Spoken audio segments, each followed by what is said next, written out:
Hello everyone. We are going to study about MOOC course on nationalism and constitutional growth in India, 1858 to 1920. Um, I have divided this particular course in 12 weeks, and if you can see on the screen, the lecture 1 is about arrival of colonial powers in India. So let me just share the what is the week-wise course plan. So in week 1, we are going to study about the early national awakening and British constitutional consolidation. As you can see that lecture 1 is titled as Arrival of Colonial Powers in India. Without talking about colonial powers came in India for colonial purposes.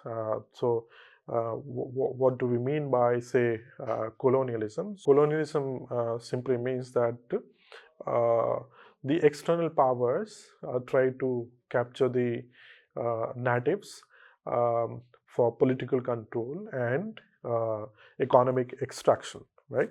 So that we'll be dealing with in the week 1, and gradually as we move, we will try to understand the latter part is what was the canvas of British Empire, and of course one of the great revolt, which has been also called by many historians as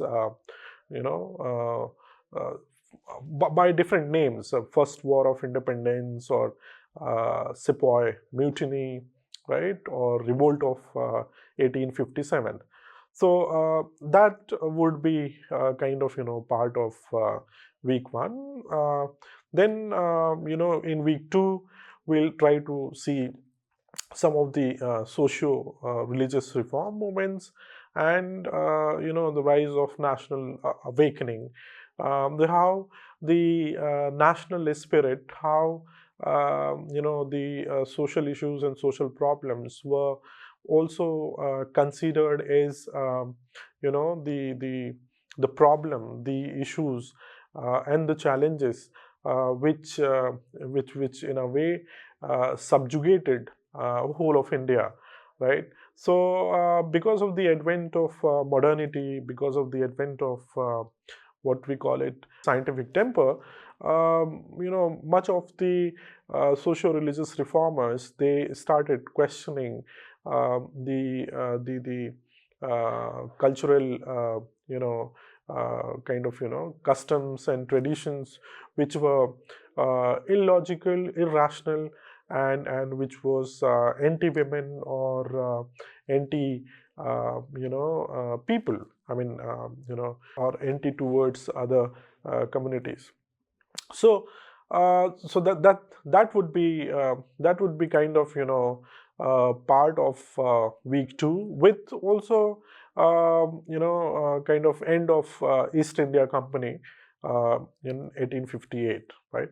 So in week 3, I'll move a little bit fast. So Indian Council Acts of 1861 and 1892. Basic provisions, the Aligarh movement causes, objectives and impact in week 3. Week 4, the beginning of freedom struggle. The beginning of freedom struggle, when we say, there's a consolidation of national spirit through Indian National Congress. It's some kind of organizational movement for liberation, right?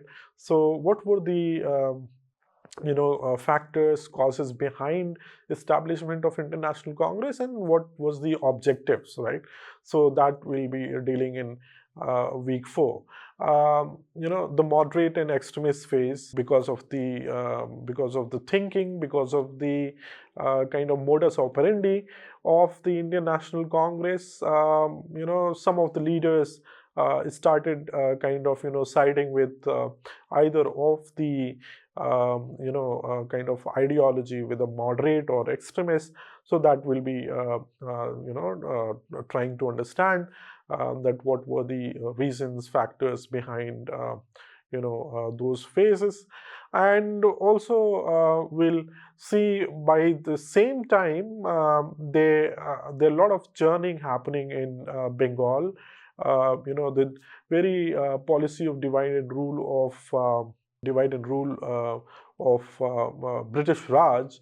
The Bengal is divided into east and west. So what were the causes and consequences, and which also in a way is a time where we see various kinds of social problems emanating, and particularly relating with communalism, right? So similarly, as I said, like formation of All India Muslim League, which is the consequence of the partition of Bengal. And what was the role of All India Muslim League in Indian politics?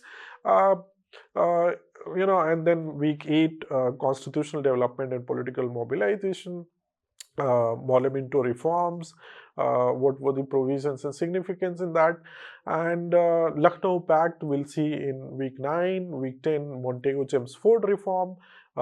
So why this reform was important one for constitutional kind of angle.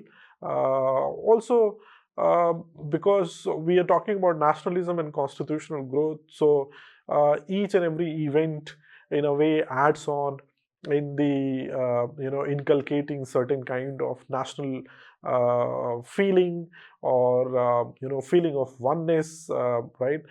So in a way, non-cooperation and Khilafat movement became a very, very important moment in the Indian freedom struggle. And lately, what we also see, because of the very 1905 1906 movement, in a way divided people on the line of religiosity, and that will try to understand the very rise of cultural nationalism, right? So this is the weekly kind of plan. We'll try to address all these topics gradually, and we'll try to understand and learn about the constitutional consolidation, from 1858 to 1920. We are going to dedicate at least 1 week to understand the backdrop of a background of the constitutional consolidation, because without understanding the the kind of context of British Raj, or will not be able to understand the constitutional development as well. So let us see that what actually led to advent of the Europeans in India. It is always said that India was always a kind of a destination of the different societies for commercial purposes, and for trade and commerce. For also, India was the learning center. So Hinduism, Buddhism, all these great religions in a way kind of were the knowledge centers, right? So people from all over the world were trying to come to India to learn about different cultures. But of course, commerce and trade led to the migration from different parts of the world. In India, Indians also, in a way, migrated and kind of learned from different cultures, right? So if we see that what Peter the Great had to say about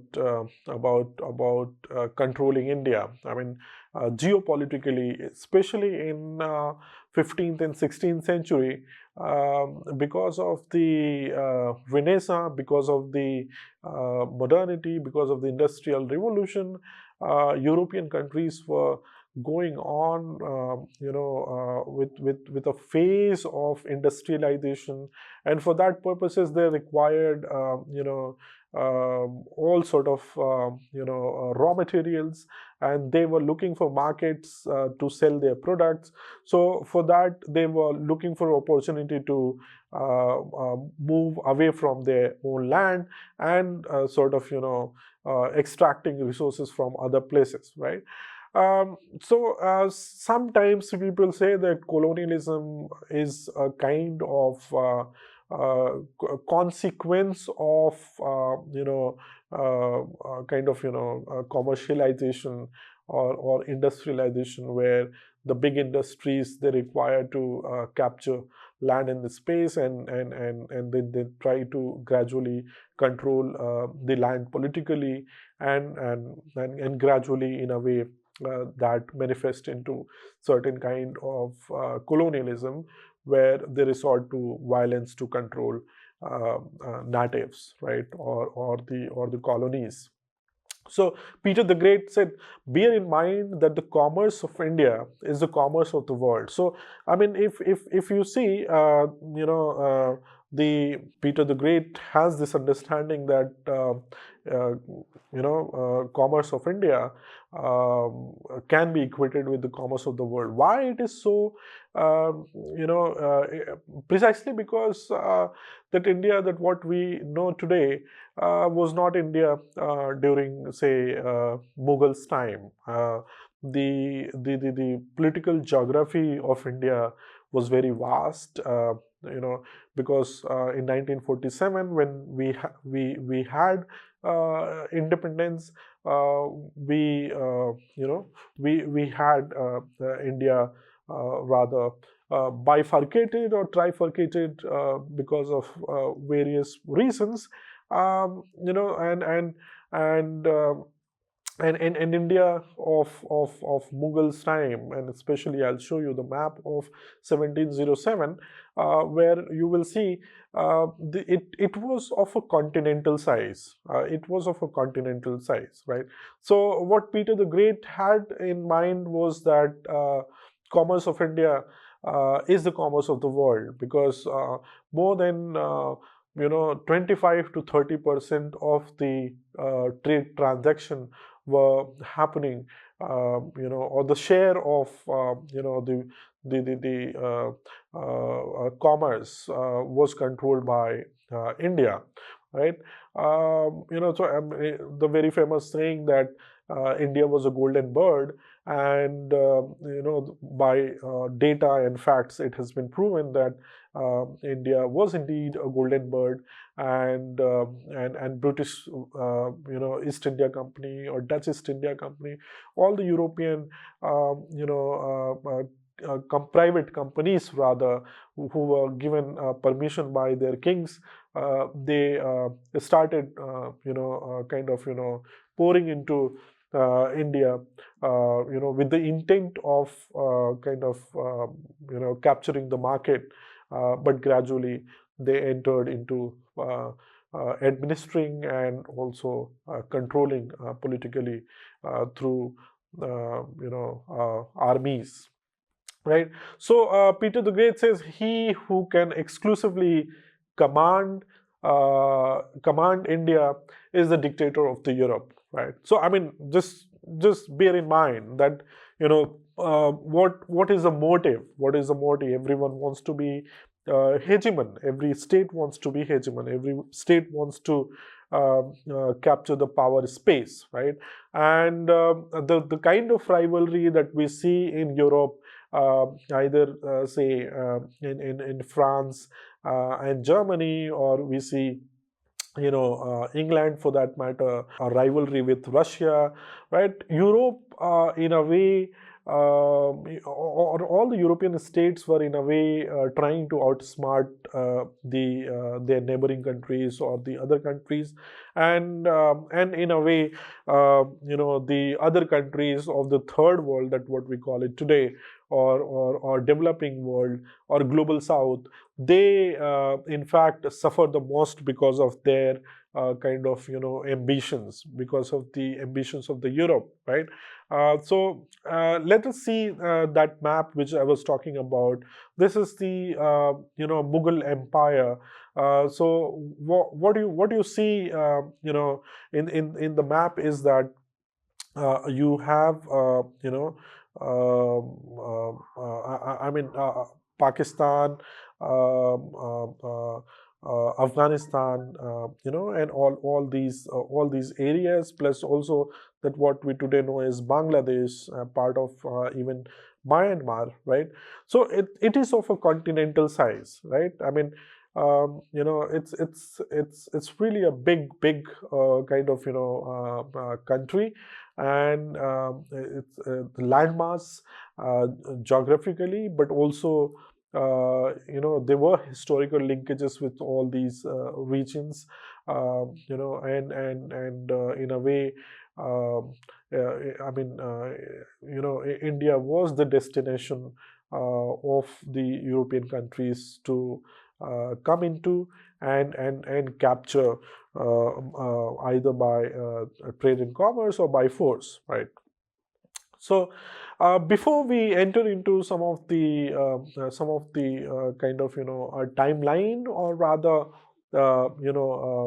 facts of history, let us also try to understand some of the approaches through which we can actually understand modern Indian history, right? So the one approach is called colonial approach. This colonial approach, is influenced by the colonial ideology of domination. So domination is very integral to this colonial approach. I mean, the very intent, the very purpose of this approach is to understand that it is a very natural tendency to dominate over other, and within this process, that what we see is that it focuses on criticism of indigenous society and culture, right?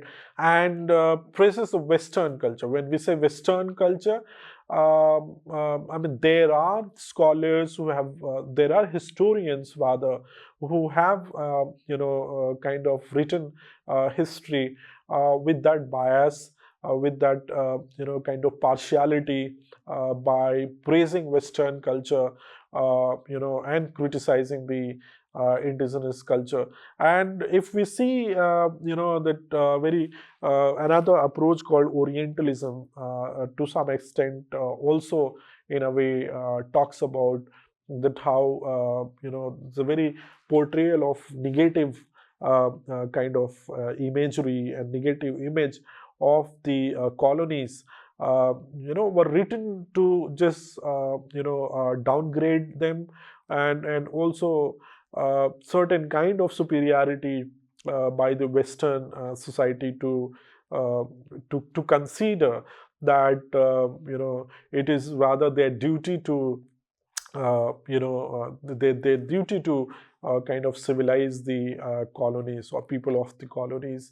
And it led to the missionaries kind of entering into India, and of course elsewhere in Africa and other continents, and kind of through missionary activities, considering that it is rather white man's burden to civilize, or that white man's burden to civilize was rather Christianize these people, right? So it happened in Indian subcontinent, it happened in Africa, right? And that the very trade and commerce, that very superiority and other things actually led to disturbance of the very kind of ecosystem in a very diverse society, which ultimately led to considering or internalizing themselves as their culture is inferior and the Western culture is superior. So that's kind of the scholars or historians who write from that approach, they try to analyze Indian history from that perspective. Now, the nationalist approach, in a way, again, evolved as a response to and in confrontation with the colonial approach. So it rather counters, it counters basically the colonial approach, or Orientalist approach, because the very feeling of the nationalist spirit, or the very feeling that we have our cultural antiquity, and we need to cherish our whatever history we have, right? And we should not really get bogged down by the colonial masters, right? So in a way, nationalist approach, dealt with highlighting some of the good things of ancient and medieval periods, and in a way, that kind of inculcated confidence in the leaders who were engaged in countering the colonial masters, right? And after independence, then again nationalist approach kind of came to the national scene, and then they started kind of focusing on modern India. So nationalist approach way was popularized by R.C. Majumdar and Tara Chand. These are the historians who in fact written history of India from a nationalist approach angle. Now we have a Marxist approach which focuses on the primary contradiction between the interest of the colonial masters and the native subjects. So, what are the primary contradictions? We are aware about the fact that Marxist approach tries to, in a way, understand the social struggles from the base and superstructure, where how in a way, the very idea, that how colonial masters, in a way, colonial masters were dominating over the natives, right? And what were the reason behind the domination? How some of the people within the Indian society were kind of collaborating with the colonial masters, and that what we call it, like elite class, right? Sided with the colonial masters, and it in a way helped colonial masters to kind of dominate over the native subjects. So R.P. Dutt and A.R. Desai are some of the historians from Marxist approach. Now, subaltern approach, again, borrowing from, say, Edward Saidian framework, and also Marxist approach, whatever the elitist bias was there in neglecting the history of the common masses, how peasantry, how the people who were by and large part of the freedom struggle, who were by and large part of the making of the history, how deliberately the very historiography, the the the the tradition of writing history in a way was unable to encapsulate the very experiences of the common masses. And Ranajit Guha, Gayatri Chakravarti Spivak, Sumit Sarkar for a brief time, Partha Chatterjee and others who started kind of highlighting that through oral history and folklore and folk traditions, we can in fact say very emphatically that even the people were at the center of the struggle. Peasantry was at the center of the freedom struggle, and they were the one who were the backbone of the freedom struggle, which has been kind of marginalized by the other approaches or other school of thought who have written history from the very elitist point of view, rather than taking into consideration some of the contributions made by the common masses. And lastly, or rather, we have another two approach, but communist approach, in a way, understood that Hindus and Muslims, they are hostile, against each other, and they kind of there's certain kind of animosity among these communities. So many historians, when they wrote about Indian history, they took up these binary opposition and tried to understand Indian history from that perspective.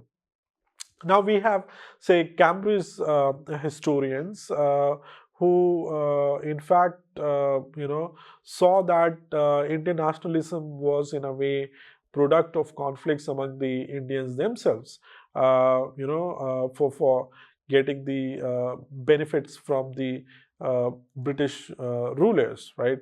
So that's in a way again one kind of perspective, which in a way creates a certain kind of image of the internationalism, where actually it was a deliberate attempt to get the benefits from the British rulers, right? So they portray internationalist leaders as it was rather the greed of power and material benefits which driven leaders to take up the cause of freedom, and it was not really the honest kind of manifestation. So that's the Cambridge school. Now, liberal and neoliberal interpretation, again imply that the economic exploitation of the colonies was not beneficial to the people of Britain, which has been countered even in contemporary times. People like Shashi Tharoor and others, they have been writing that the kind of extraction, and in fact Dadabhai Nauroji, who wrote that it was a drain of wealth, sucking off the moisture from India and raining in London. That kind of phraseology, that kind of metaphor were used to say that the amount of money, the amount of wealth extracted from India, in fact, was helping the factories in the Manchester, and Lancashire. So and liberal and neoliberal interpretation in a way counters that kind of argument by saying that Britain was not benefiting. That's kind of one kind of approach. The feminist historiography again, another kind of intervention from the feminist angle, which focuses on areas of research that analyze colonial structures, such as the legal structure, ultimately which affected women's lives, right? And also that feminist historiography tries to bring in the viranganas, or the women freedom fighters who contributed immensely in the freedom struggle, right? It also focuses on women's vulnerability due to the denial of ownership of productive resources like land and other kind of property. So, feminist historiography, in a way, tries to understand history again from keeping women at the center of discussion, right? So, having kind of focused on these approaches, let us now see again moving back to that how Europeans, and then particularly starting from Portuguese to Dutch, to Danish, to French, and ultimately British, right? So how they collaborated at some point of time, how they fought against each other to control in a very competitive way, where they were benefiting out of India. So what were the reasons behind fighting those wars, or skirmishes, and also how they were trying to kind of collaborate, and then of course decline, and ultimately kind of British took over all those areas where these private companies, rather, from Portugal to Netherlands to Denmark to France, they were trying to kind of control India in a very colonial spirit, right? So Francisco de Almeida, again a Portuguese governor, he said that as long as you may be powerful at sea, you will hold India as yours, and if you do not possess this power, little will avail you a fortress on shore, right? So this seems very poetic, but what Almeida emphasized the fact that the naval power in the 15th and 16th century was in a way one of the kind of goal of all the countries to control the geopolitics, or becoming a kind of world power. So whoever controls the water is going to control different lands as well, right? So and what we know about the navy, particularly the British Navy, British naval force, that was so powerful that it is said that that sun never sets uh, during the during the British Empire, right? So so why a sea route to India? I mean, that may be a very important question. So in what we are already aware about, that it was the spirit of Renaissance in the 15th century Europe which was guiding all these countries to look after opportunities to prosper, right? To make money, right? And they were, because they were prospering, there was a kind of money into the people's hand in Europe. They were also demanding for luxury goods. They were kind of enhancing their quality of life, and they also needed very interestingly, spices for preservation of meat, or rather supply of meat, right? So spices, I mean, the destination was India, right? Because India is the land of spices. So they had no other kind of option than kind of entering into India through sea route. And also various other events were happening, like capture of Constantinople in 1453, and Syria and Egypt later by the Ottoman Turks, calling for a new route to reach India without dealing with Arabs and Turks, right? So and especially like in Italy, two port cities like Venice and Genoa, they were too small to stand up to the Turks, right? Because Ottoman Turks were kind of capturing the entire, that what today we call it West Asia or Middle East, and they were kind of very closer to the European borders, right? So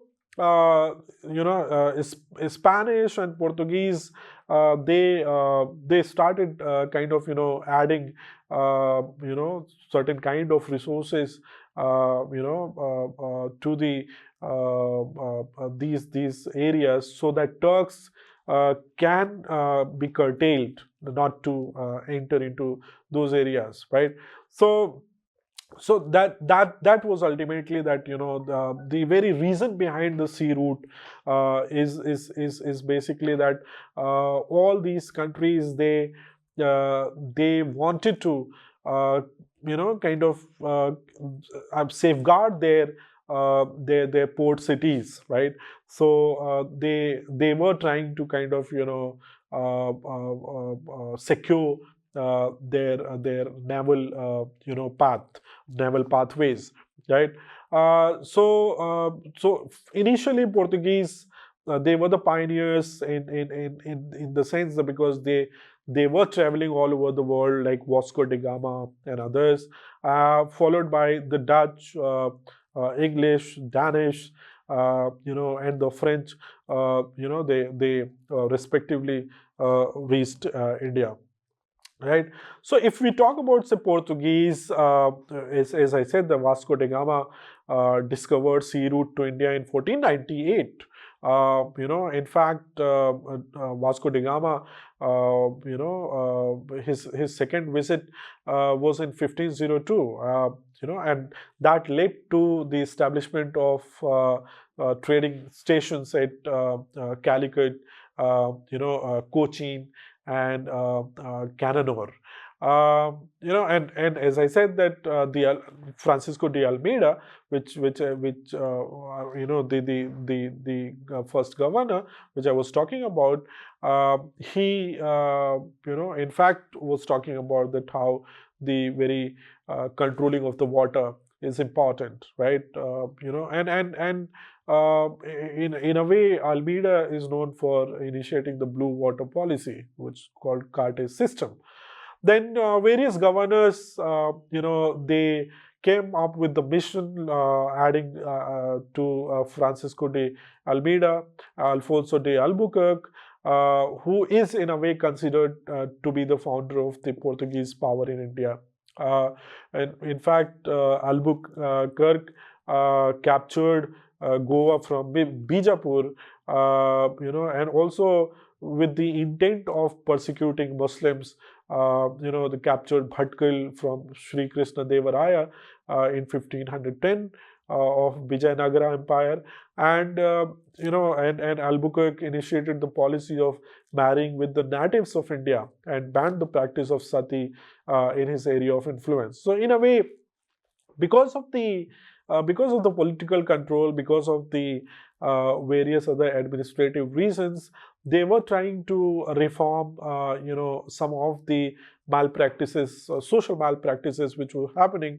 But contrary to that, what the Renaissance in the Europe would talk about scientific temper, but also talking about human rights and liberty, equality, things like that. That was not really the motive of these empire builders, or mercantilist, or the people who were engaged into commerce and business. I mean, it was the sheer business and sheer economics which driven them to capture and kind of deny certain kind of rights to the colonies or the natives. So adding to that list is Nino da Cunha, who shifted the capital from Cochin to Goa in 1530. Again, Cunha is known for his rule in Diu and Besai, which in a way came under the Portuguese occupation from Gujarat King Bahadur Shah. And in fact, Bahadur Shah got killed in 1537 at Diu while negotiating with the Portuguese. So Portuguese were known for kind of entering into the battle and kind of just wiping out their enemies, whoever was coming in between their establishment of the factories and establishment of or rather kind of capturing the other territories and space, right? But so Portuguese, of course, entered into various other areas, like starting from Goa to Kochi, Calicut, and other places. Now let us also see that what were the factors for decline of the Portuguese in India. Emergence of powerful dynasties in Egypt, Persia, and North India, and the appearances of Marathas as neighbors. These were the kind of warring states which ultimately sort of countered Portuguese influence. There was certain kind of political fears by the activities of Jesuit missionaries, and hatred of persecution such as Inquisition, that caused reaction against Portuguese spiritual pressure, right? I mean, as we talked about that, what Albuquerque was known for persecuting Muslims in Karnataka, in Bhatkal, and other areas. Then rise of the English and Dutch commercial ambitions. So there were many players who were entering, and of course they were challenging the Portuguese supremacy. There was rampant corruption among the people who were doing business, and they ultimately were driven by the greed and selfishness, along with piracy and clandestine trade practices of the Portuguese administration in India. So all these either army officials or bureaucrats, or those who were engaged into trade and business, they started making money for their own sake, rather thinking about kind of bettering their own their own native place. I mean, like Portugal. Rather, uh, they were self-centered, and because of selfishness, that became the factors for decline of the Portuguese. And also because Portuguese, they wanted to discover some other areas, and their colonizing ambition shifted from India to discovery of Brazil. And we know that, I mean, Brazil was colonized, which became independent only in the beginning of the 19th century. Now, what we know about the Dutch, we have this understanding that the United East India Company of the Netherlands, which was the Dutch East India Company rather, it started its business in 1602 by the charter of Dutch Parliament. And in fact, the Dutch Parliament had vested the powers to wage wars, make treaty, and build forts. And in fact, Dutch were very successful in establishing factories, unlike Portuguese. So Masulipatanam, factory, or factory in Pulicat in 1610, Surat, which is in Gujarat, in 1616, Bimli Patam in 1641, Karaikal 1645, Chinsura 1653, Kasim Bazar, Barangnur, Patna, Balasore, which is in Odisha, Nagapatam, Kochi. All these, diverse kind of places where Dutch was so successful in establishing their factories, right? If Dutch was so successful, then that also in a way became a kind of irritation for British East India Company, right? Because they had a rivalry, and in a way, because of this rivalry, they shifted their attention. Like Portuguese, they shifted their attention to Brazil. Dutch, they shifted their focus to Malay archipelago. And then they captured, the what today we call it, Indonesia, another part of, East Asia. There's 1759, there's a Battle of Bidara, where English defeated the Dutch. Right now, let us see that how successful the French were. They entered in India. They founded in 1964. Sorry, 1664. The leader Colbert, who was a minister of Louis XIV, led the foundation of Compe in these Orientales. There's settlements in India. Pondicherry, which became a French headquarter, was granted to Franco Martin, the director of Masulipatanam factory, by the governor Sher Khan Lodi. He was governor of Valika Kondapuram in 1673. And ultimately, we all know that Pondicherry was incorporated into Indian Union in 1954. In fact, the famous Anglo-French rivalry is very, very known, because they fought many wars.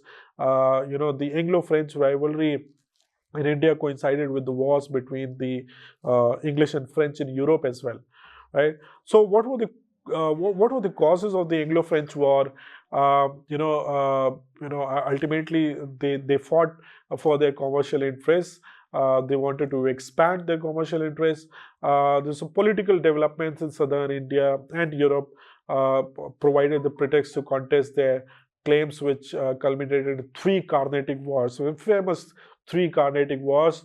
The first Carnatic War, which happened between 1640 to 48, again it was the rivalry between the English and French in Europe, which actually culminated into rivalry in India, where it ended in 1748 with the Treaty of Aix-la-Chapelle, very famous treaty between England and France. Now, Second Carnatic War, again, it was not very conclusive. Almost for 5 years, they contested against each other. But that also led to kind of undermining the French power in South India.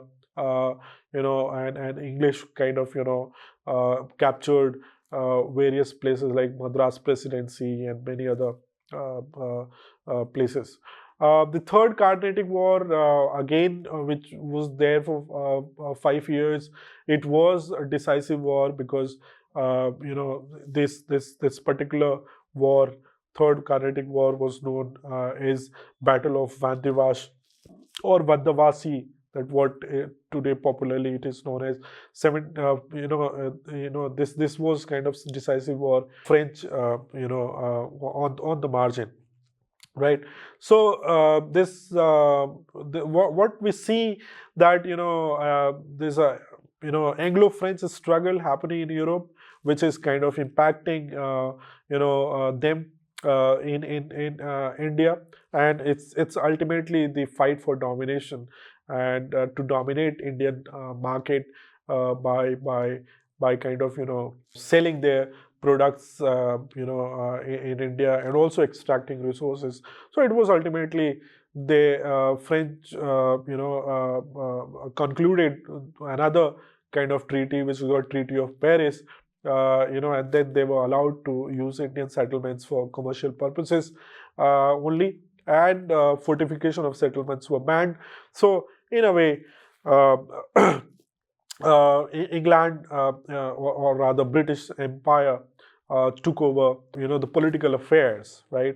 And these smaller companies were only allowed for commercial purposes. So French, they lacked, they lacked military and financial support. They had inadequacy in military and financial support there, because they were struggling in Europe quite naturally. They were not able to focus on Indian settlements. The Imperial France managed very poorly the Indian settlements. The French company did not have really commercial incentive, and the English company had a very sound commercial base, so that in a way led to their success, right? Let us now see, our main focus is the English, right? And of course, now onwards, we will be talking more about the British consolidation as well as constitutional consolidation, or the framing of the Constitution of India. So, what were the factors for foundation? So there's a voyage from the England, which Francis Drake's voyage, the tour around the world, and English victory over the mighty Spanish Armada basically led to great ambition, and ultimately in 1600, on 31st December, English East India Company was formed, and by the charter issued by Queen Elizabeth I, which gave the company kind of monopoly to trade in the East Indies for 15 years, right? And of course, after that formation, what we see, there's a barrage of settlements, with Captain Thomas West's victory over the Portuguese in 1612. The English East India Company established their first factory at Surat in 1613, and then Sir Thomas Roy secured permission from Jahangir to establish factories at Agra, Ahmedabad, and Bharuch. And ultimately, some of the great commercial centers, and also port cities, quite naturally, like Bombay, Madras, and Kolkata, Calcutta, by that time, they kind of became the center of commerce, where English wanted to control those port cities, so that their transaction of commerce and trade, that will be very smooth. So Bombay came under the control of the company with Charles II. Again, the very interesting thing is that Portuguese handed over Bombay to the East India Company.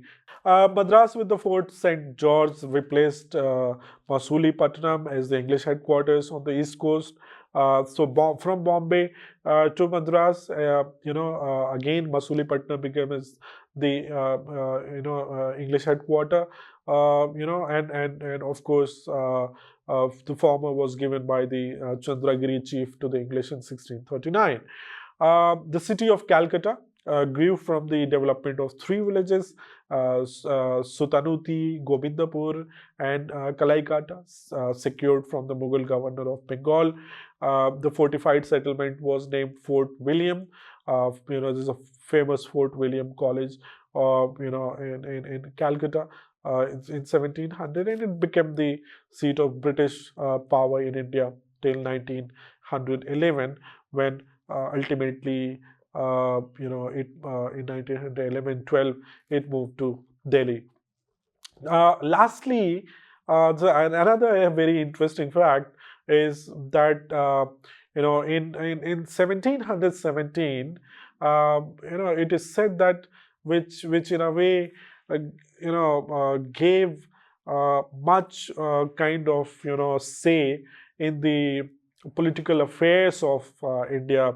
In 1717, the Mughal Emperor Farrukhshev Farmans, which became a Magna Carta of the East India Company, and that gave significant privileges to the company in Bengal, Gujarat, and Hyderabad, which, I mean, Madras, Bombay, Calcutta is already captured, and Bengal, Gujarat, and Hyderabad. That simply means that, of course, Bengal, when we are talking about Bengal, is a whole. I mean, not only Calcutta, but Bengal is a whole, is a province. That Mughal emperors, this Farman, in a way, paved the grounding for the East India Company, and ultimately, uh, you know, uh, there's a lot of merger of companies. There's smaller companies, like because they were allowed to do trade, and ultimately they started merging, becoming bigger and bigger. So in 1635, a rival company named Courtine Association, later called the Asada Company, was given license to trade by Charles I. And in 1657, both the companies merged, right? In 1698, another rival company emerged. Again, after 4 years, the rivalry between the old and the new company came to an end, and their final amalgamation took place in 1708 under the title the United Company of Merchants of England, trading to the East Indies. So, East Indies, basically, India was known as East Indies. So, merchants of, they started all these merchants who came under the name of the United Company. They, they started doing trade and commerce under this banner, right? And ultimately, the merging of the rival companies, this this made it, bigger entity, and ultimately the company ruled in India till 1858. So I end here the lecture 1 on the advent of the Europeans in India. In the lecture 2, we'll focus more on the later part, where how Indian people responded to the the company's rule. Thank you so much.